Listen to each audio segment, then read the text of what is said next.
ഈശോ പ്രാർത്ഥിച്ചുകൊണ്ടിരിക്കുകയാണ്. പ്രാർത്ഥനയ്ക്ക് ഒടുവിൽ ശിഷ്യന്മാർ വന്നിട്ട് പറയുകയാണ്, സ്നാപകയോഹന്നാൻ തന്റെ ശിഷ്യന്മാരെ പ്രാർത്ഥിക്കാനായിട്ട് പഠിപ്പിച്ചു, അതുപോലെ ഞങ്ങളെയും പ്രാർത്ഥിക്കാനായിട്ട് പഠിപ്പിക്കുക.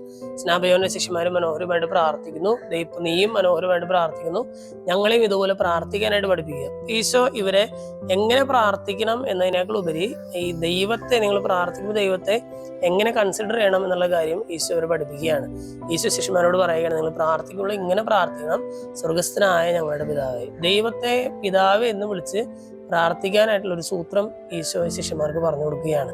ഇന്നത്തെ ലേഖനഭാഗത്തിൽ പൗലോസ് നമ്മളോട് പറയുന്നുണ്ട്, ജഡിക പ്രവണതകൾക്ക് അനുസരിച്ച് ജീവിക്കാതെ ശാരീരികമായിട്ടുള്ള നിങ്ങളുടെ അഭിലാഷങ്ങളെ ആത്മാവിനാൽ നിഹനിച്ച് ദൈവത്തെ ആബാ പിതാവേ എന്ന് വിളിക്കാനുള്ള ഒരു സ്വാതന്ത്ര്യത്തിലേക്ക് നിങ്ങൾ വളർന്നിട്ടുണ്ടെന്നൊക്കെ പറയുന്നുണ്ട്.